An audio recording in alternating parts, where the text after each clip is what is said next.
Angelic activities as you pray. Jesus encounters. Intro. Our church started praying every night during the season of Rosh Hashanah 2009. Ever since then, our church meet nightly for powerful prayers and revival services. From that day on, an open heaven began over our church. But in 2013, 12 faithful prayer warriors who met at the church had a deep encounter from the Lord that was unlike others. It all began when the youngest prayer warrior in our midst, a teenager at the time, fell deeply in love with Jesus after undergoing through a powerful deliverance in which she received the gift of speaking in tongues and many other gifts from the Lord. Though she was taking summer school, she committed to wake up very early and spend 2 hours with the Lord in prayer before going to school. As she started attending nightly corporate prayers at the church, Jesus first manifested himself to her, took her to the throne room in heaven, giving her a message for the church and all the members. From then on, Jesus started coming every night in his manifest presence and spoke to all of us, sometimes as a group or one-on-one. The Lord took us to heaven and hell every night and shared with us great and mighty things. He kindly spoke to us and trained us for a period of over 1 year. Here is the summary of those encounters. Details will be shared in books to be written soon. Hope this bless you and bring you closer to Jesus. BHF. On Saturday night, God touched my heart. My mum and I came early to start cleaning the sanctuary. The service began around 6. When I began to pray, and for the first 15 minutes, I wasn't feeling God as much as I wanted to. I asked God to give me more. I told him I was hungering for more, and I asked him to teach me. And yeah, he definitely did that. God's angels. During prayer time I opened my eyes to get a drink of water real quick, and then when I closed my eyes again I was shocked when I saw a huge being kneeling right in front of me. It actually scared me at first. I tried to jump back but I couldn't move. It was like I was held still.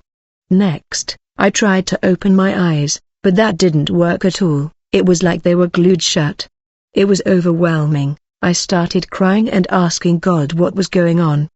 He said, "Calm down, that's my angel." And all I could say is, "Oh, okay." This angel was immense. He shone and sparkled as if made out of starlight. As I began to pray again, the longer I prayed, God started to show me other things.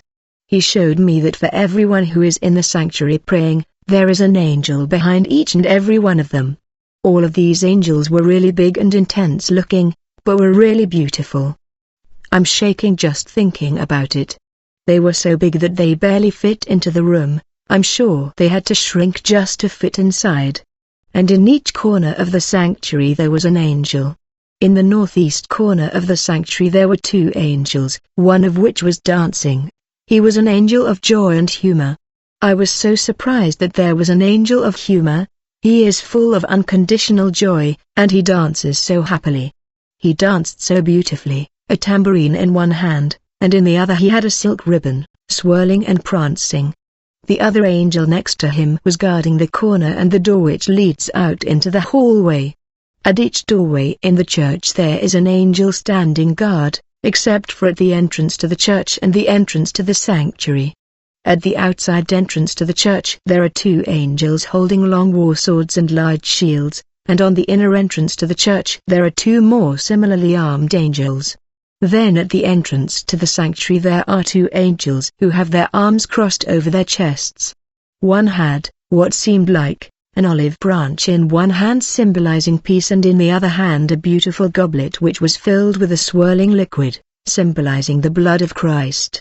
The second angel had a tray, about 3 inches deep, that was made out of the prettiest metal. On the tray there was some kind of flat bread that symbolized the body of Christ.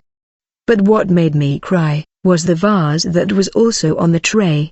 The vase was shaped like a teardrop, and made out of this amazing crystal. It was very beautiful. God told me that this is a vase that he caught our tears in. At each corner of the building there was an angel stationed outside of the church. In total there were 4 angels on the ground guarding the outside of the church. On the roof of the church, there are 4 angels, 1 angel above each of the angels on the ground, but on the corners of the roof. There is another angel on top of the roof, which was above the other four. He seemed to be their leader. He was larger than any of the other angels, and he had one hand pointing downward and one hand holding an immense golden scepter. So there are a total of 5 angels on the roof, 4 on the bottom of the roof and then the other in the middle, above the roof. And the one who is in the middle, on top, would later take our prayers and praises up to God. Surrounding Pastor, there were 5 angels.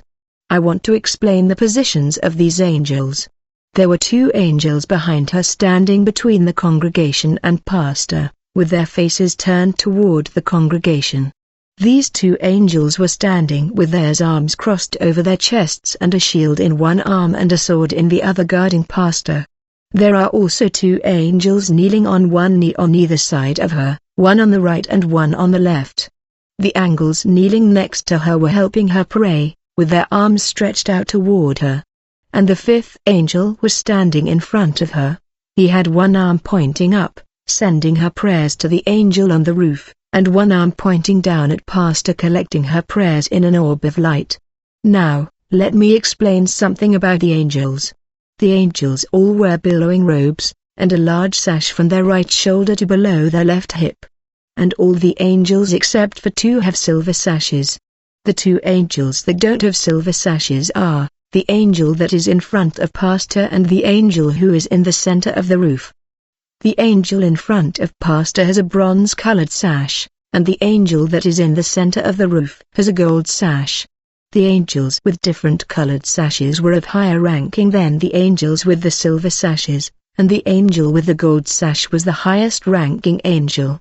Even though the sashes were silver, bronze, or gold, they all sort of twinkled and swirled with different colors.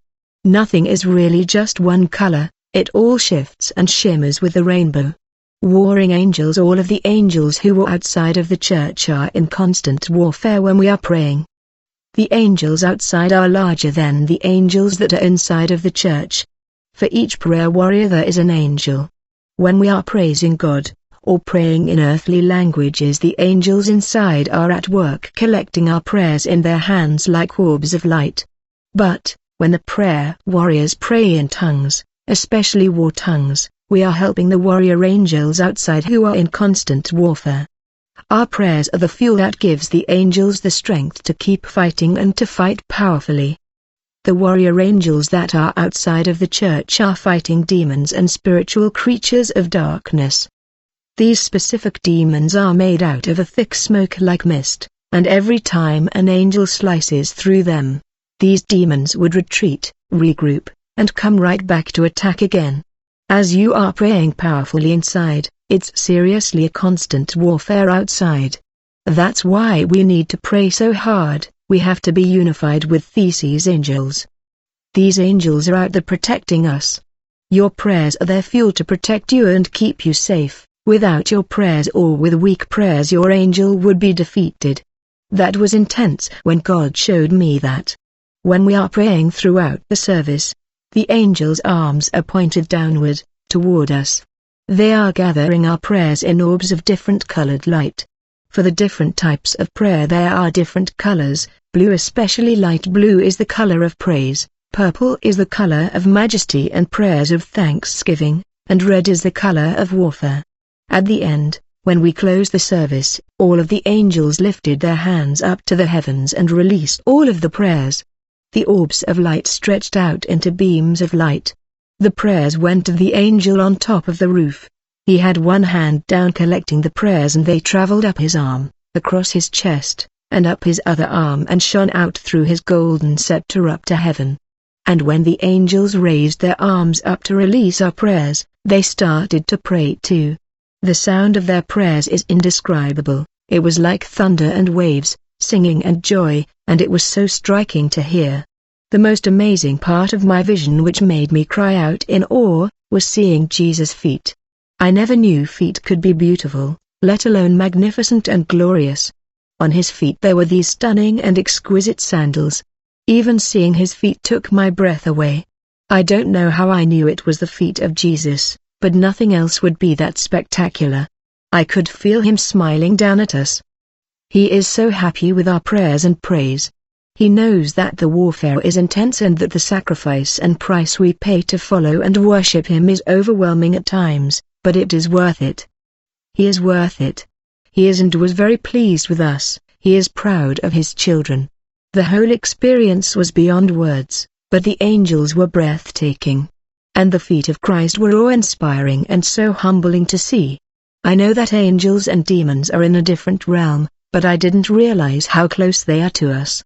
I never knew how much contact we made and had with Angelic's beings.